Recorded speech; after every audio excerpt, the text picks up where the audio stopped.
Hey everybody, welcome into another edition of the Parenting Puzzle with Dr. Daniela Owen. My name is, everybody knows who Dr. D is. She's the star of the show, the brains of the operation. But just to introduce myself again, my name is Jake. I'm more of the median. I am just like everybody else. I'm not a doctor. I'm not an expert by any means. I'm here to learn and to try to implement some of these tips and resources that we talk about on this podcast. And that's why we're doing it. We're doing it to help families to make their lives a little bit easier. One of the genesis of us doing this podcast was that parenting is really, really hard. So that's why me and Dr. D are both passionate about doing this podcast. You probably ask yourself why I'm doing this with her. I ask myself that question every time we do it, but here we are. And the goal behind this and why we're passionate about it is to help families with kids of any ages. So I'm very excited about the podcast today. Dr. D, how are you doing? I'm doing great. Thank you. You got any holiday festivities planned? Oh, just a bunch of stuff with little kids. It's always, they keep you on your toes.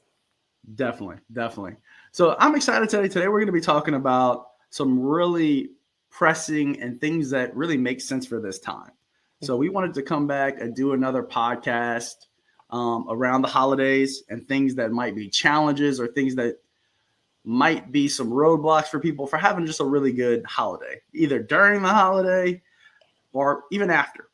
So my first question for you, Dr. D, if you're ready. I'm ready. She's always ready. She don't have to get ready. So let's say I'm throwing a big holiday shindig, or maybe you're throwing a big holiday shindig. I heard you might be throwing one. And maybe the kids that we have, they're young, they're older, it doesn't really matter. They get easily overstimulated. They're not great with pleasantries, or maybe they're just like really shy by nature, not good at hi, not good at goodbye, still working through some of those social norms. Any suggestion? I don't know if I even framed that question right, but hopefully you understand where I'm getting at with it. So if we're having a party and we want to kind of prep our kids and prep some of the party goers about kind of what to expect, any thoughts around that?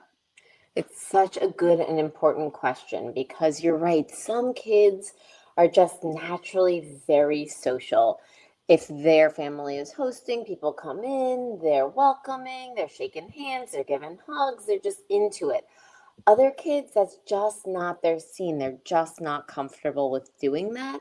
And so that can be confusing for guests, and it can be especially uncomfortable for parents who are worried that the guests are going to think their kids are not being friendly, right? And that's not their intention. They want, or for example, they might think that they might worry that their guests think that the parents are not, raising polite kids, which can make them, the parents, feel really uncomfortable at this time. And it doesn't matter if you're the one hosting or if you're attending someone else's party. This idea of having kids not feel super comfortable with, like you're saying, introductions coming in. They might not want hugs, or they, might not naturally give a hello. This is very typical of kids who run on the more shy side or who suffer from some anxiety. And the best thing parents can do is actually not push their kids to say hi. So instinctively, to show that as a parent, you care about social niceties, that you are teaching your kids to be appropriate, you might do something like say hello, give them a hug. Come on, Mikey, give grandpa a high five. And if the child is really uncomfortable, that can be a really tough moment for everyone. So what parents can do to make that smoother is to say to grandpa or, friend Joe or cousin Billy, let's give Mikey a few minutes to just get comfortable with everyone being here, or just to get used to the scene. And I'm sure once he gets used to it, he will come play with you or say hello, or, sit next to you at the meal or something like that. And so that the parent acknowledges that this thing is happening and that it has nothing to do with the child being rude or not caring, but just that the child needs a few minutes to just adjust to that moment. It gives the child permission to adjust. It gives the other person information about what to do, right? Like, back off a little. It's okay. It's all good. It has nothing to do with you. You're not stinky or anything like that. It's just that this child needs a little bit more time. And so the parent doesn't have to feel stressed about, oh no, I look bad. Yeah. They don't have to worry about the kid then retreating more, clinging or something like that. They can just let their child turn to their child. Hey, just get comfortable. I'm here. I'm right here. Right. And then let their child just kind of warm up to the moment and to the experience. And so the other person knows what to do. The parent has something to do, and the child doesn't feel put on the spot, which is going to make it even harder for them to start to adjust if they're constantly having to say or do or touch people, like in giving hugs that they don't want to give. That's going to just make it harder for the kid. That's an interesting point. So basically what you're saying is you're having a get together, whatever it is, small, big, extravagant, that the child is feeling shy, doesn't want to go hug grandpa or Mimi or anybody, Uncle Steve. I don't know. The best route is not to say, oh, no, go give him a hug. Like, it's more about letting them get comfortable in that space, right? That's right. Exactly. Okay. Right. And trying to force the child to do that thing is going to, unfortunately, create the opposite effect of them having a harder time getting comfortable. And if they're uncomfortable, the other person's going to sense it anyway. So better off just telling everyone, let's just give them a few minutes to get comfortable. Let's just let her get settled a little bit. And then, we can try to have a little chat later on. Right. And so the child feels like they have the time they need to adjust, and the other person knows, okay, I could do that. Yeah. What if it's a situation at the gathering where the child, maybe they're not struggling with being shy or something, like maybe they're just having a bad attitude because they don't want to be there? How would you handle that? That's a great question. So that's when I would do something, I call it a sideline, where I would just take the child to the side and say, listen, I see that you don't want to be here, but this is what we're doing for the next hour or 2 hours. So you can make the most of it and you'll have a much better time. Or if you're going to have a bad attitude, you got to find a quiet place to go sit and not ruin other people's times. Gotcha. Right. So if they're trying to kind of make everyone feel bad, misery loves company, not going to work here. So you can kind of go and kind of pull it together and have a few moments to yourself, and maybe change that attitude, maybe choose to make the most of it. Or you can just join us, and even though this is not your first choice, you can just enjoy. There are some delicious things to eat or drink or kind of fun activities to do. Just make the most of it, and that's the plan, right? So if the child is thinking, well, if I kind of am, depending on how old or young they are, anywhere from throwing a fit to snarky enough, we're going to leave. As long as the parents let the kid know that's not happening, that really sets the stage for the kid to change their attitude. Because if they think, I might be able to get us to leave and not do this thing I don't want to do, or go do something else I'd like to do, if I give enough attitude that I make it so unpleasant for the parents. If the parents say, we're staying, right? We're staying. So you can join us and have some fun and make the most of it, or you can find a quiet place to go, kind of be by yourself, but we're going to be here. Then that child is making that choice from an informed place, right? Yeah. Rather than I'm just going to keep doing this thing to try to get the outcome I want. That's interesting and great answer. That was not in our pre-show talk. So nice. It just came to me in my head. That's kind of what you get with me. But I thought it's an interesting thought process. It's like, hey, you don't have the authority here to make us change our plans. Right. Like, you're not sick, you're not shy, you just don't want to be here, right? At this personal event. So you got two options. You could adjust your attitude and try to have some fun, or you can go sit in the corner and pout, right? But you're not going to ruin our night or everybody else's night. Right. So, yeah, I really like that. So just moving on. So let's say Christmas is one of those seasons, right? That could be stressful for everybody involved. There's, especially for the parents, but there's this buildup. There's gifts to buy. I haven't even really started my Christmas shopping yet, Dr. D. That's my confession. Yeah, I'm a little behind. So, yeah, that's not good. But there's this buildup. And it's like you got presents to wrap. You got parties to go to.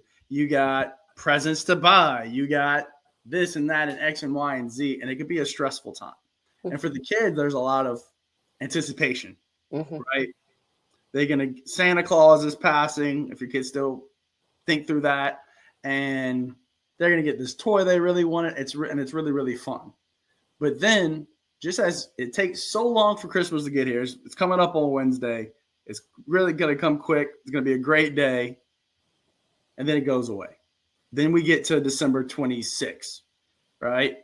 And maybe the child's feeling let down or frustrated, or because it's like, man, now I got to wait 364 days for Christmas to come again, right? And they're in a bad mood. They're edgy and just this or that.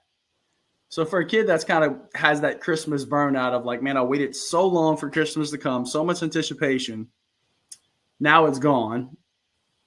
And they're disappointed and frustrated by that. What's your thoughts on that? So it can be hard for kids. A lot of kids are really resilient. They'll make it. It can be really tough on parents because, like you're saying, you're buying the gifts, you're wrapping the gifts, you're doing everything you can to make the holiday, whatever holiday you celebrate, make the holiday wonderful for your child. Yeah. And then you're getting this like grouchy attitude, which can be really disappointing for parents. So the first thing to realize is it's not personal. So don't take it personally. You have to realize that there is, exactly as you were describing, Jake, there's a lot of buildup to the holidays, right? Like everything from, all the commercials to the lights in your neighborhoods to Spirit Week at school where they're allowed to wear a different thing every day leading up to the holiday. There's so much emphasis that kids are building up adrenaline. They're getting excited. And then after all of the hullabaloo, even if it's wonderful, it might not be that the experience was disappointed, but their systems are now depressed. Their systems are down because they were so elevated that then their systems are going to come down. And so some kids, it's not super noticeable. And for other kids, they really might be grouchy or grumpy the days after Christmas or their birthday or any kind of big celebration. And so for parents not to take it personally is the first thing to do.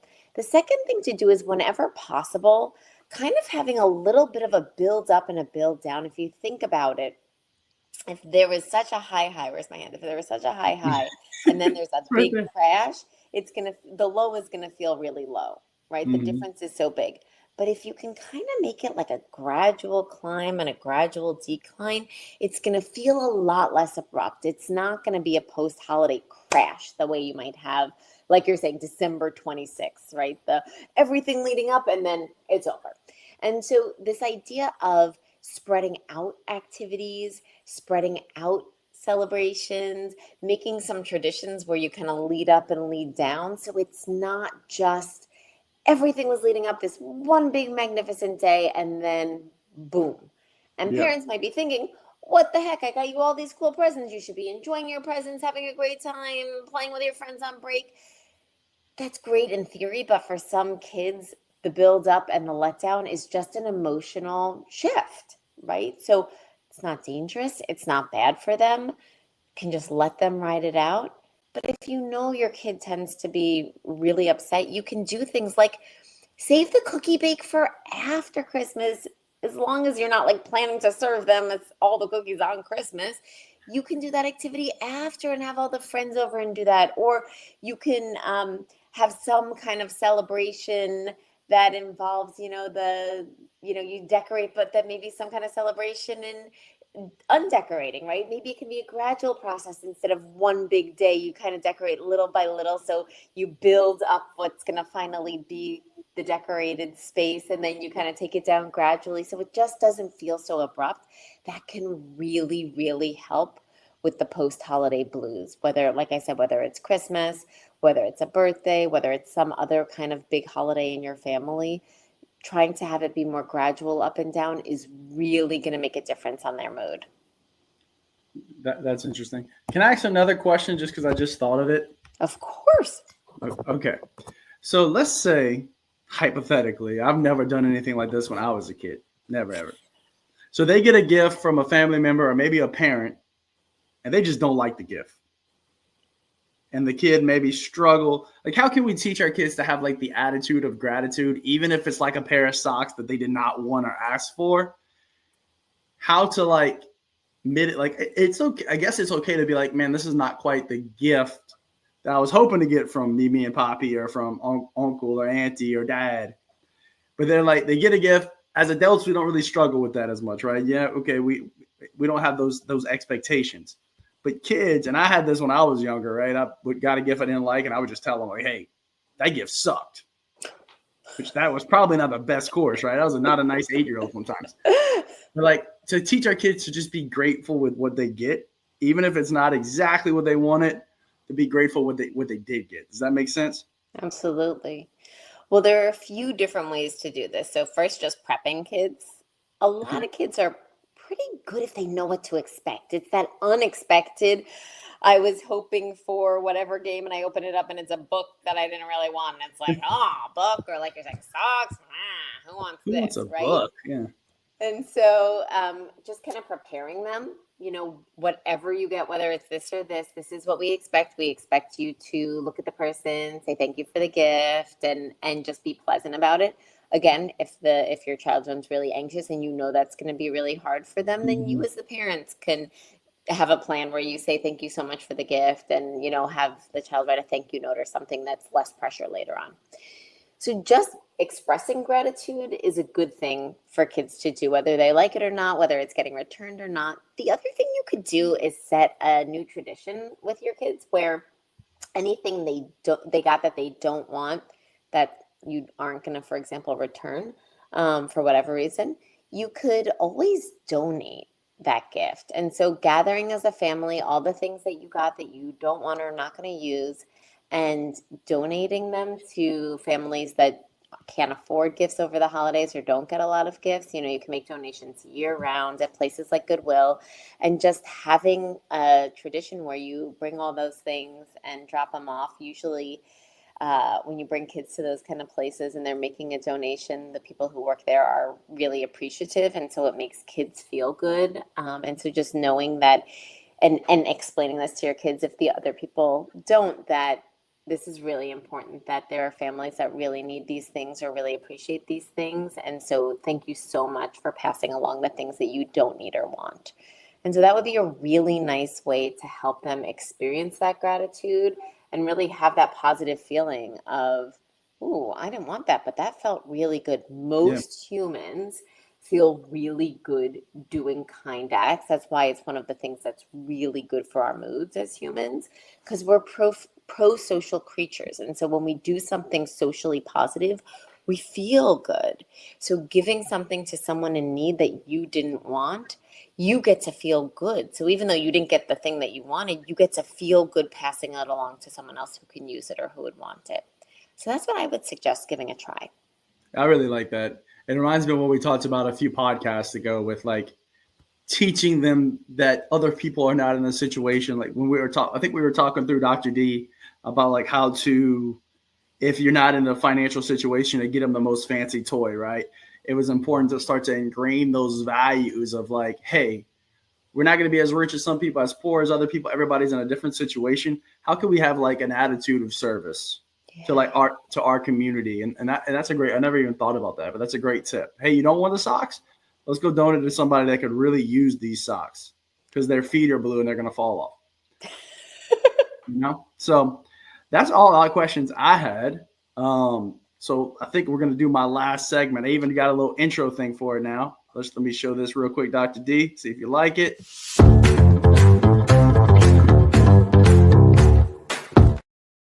The last word with Dr. D on this topic. Anything you want to share as we enter into this holiday season of fun, but other things that we talked about maybe the letdown and the stress of parties and stuff like that. Anything you kind of want to share with that last final word here? Yes. So, if I could give parents one overall tip, if this is the one thing you're going to listen to, is just try as much as you can to be patient with kids. They're going to be having a lot of feelings over the holiday season, whether they're feeling anxious going into a big group setting, whether they're feeling let down after the holiday festivities are kind of over, and just being patient. They're allowed to have their feelings. Their feelings are valid. It's okay if they feel uncomfortable going into that group, rather than pushing them to give grandpa a hug or, chat with cousin Steve, who they haven't seen in maybe a year. Just letting the other adults know, let's give them a few minutes to get settled, and let's just let them get comfortable. Let's just let her find her footing, and I'm sure she'll come around and want to hang out later. And so giving the adults the cue so that the child has the space to adjust, and then you can bring the child into it and kind of have everyone join together. So the idea is that you're not letting them off the hook for being polite, but if you know that attempt to be polite is not going to go very well, you are cueing the other adults. It's not because I don't teach my child to be polite. It's not because I don't value those social niceties.